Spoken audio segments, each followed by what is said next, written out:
د پیغمبر اسلام مهر نبوت په کوم ځای؟ مهر نبوت ولې مونږ امتیان یو که نه؟ زما د دې پروګرام مطلب دا دی چې مونږ څه ناسه یادول پکار مهر نبوت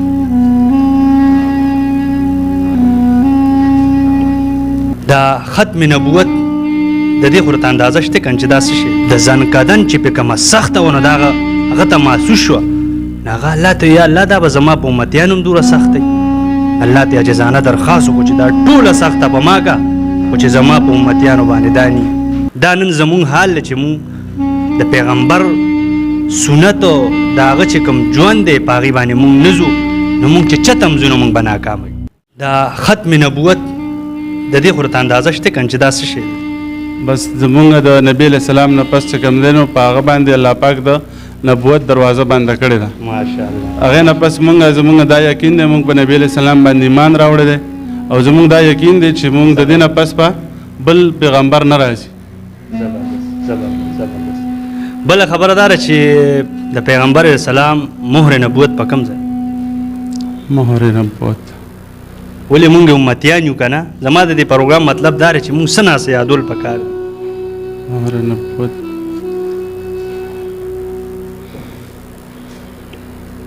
هلته چې نبوت میلاو شه که نه یو مهر د هغه په وجود لګېدلی و هغه کوم ځای ختم نبوت مهر یاد راته دی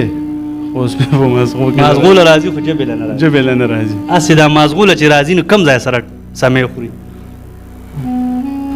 ګوره چې څوک دنه تپوس وکړي که نه چې د پیغمبر علیه السلام مهر نبوت په کوم ځای لګېدلی نو ته به ورته څه وایې ته به ورته وایې چې دا وګه د دې په دې مینځ کې لګېدلو مهر نبوت د پیغمبر علیه السلام هغه د اوږو په مینځ کې لګېدلو صحیح ده که نه؟ ولې مسلمانان یو یار مونږ خو د هغه نبي امتیان یو چې چا به ورته کنځلې کولې نه به ورته دوا کوله کله چې وفات کېده نو د ځنکدن چې پې کومه سخته ونه د هغه ته محسوس شوه نو هغه الله ته یا الله دا به زما په امتیانو هم دومره سخت دی الله ته عاجزانه درخواست وکړو چې دا ټوله سخته به ما که خو چې زما په امتیانو باندې دا ني دا نن زمونږ حال دی چې مونږ د پیغمبر سنت او د هغه چې کوم ژوند دی په هغې باندې مونږ نه ځو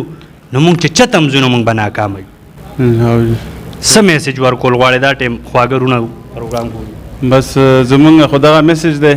چې دا دنیا چې کوم دی دا فاني ده مونږ راغلي د دنیا دپاره دنیا ته یو څو ورځو دپاره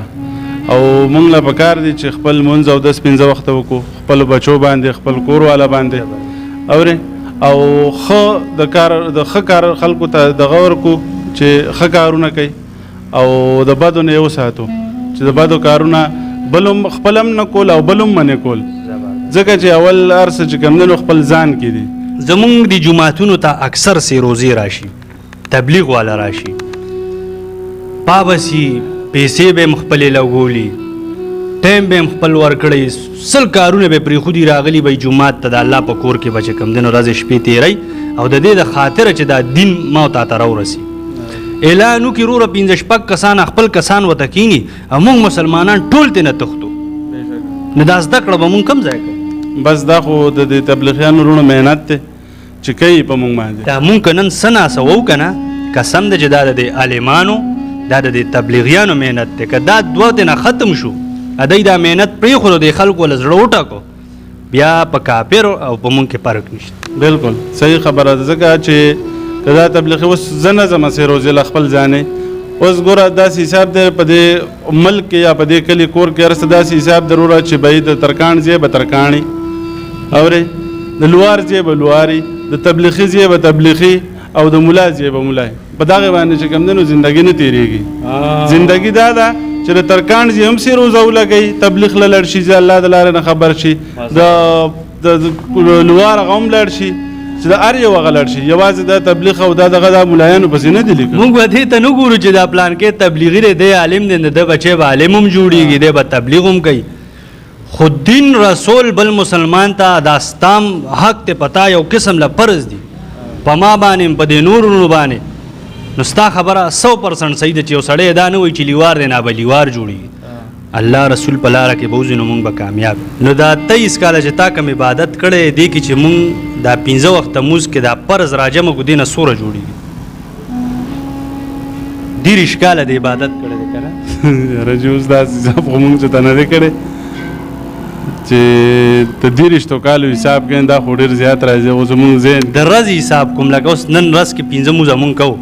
دې کې ټوټل فرض مونږ سوره 17 فرض مونږ دا ډیلی بیس سره کوو 12 پکې سنت دي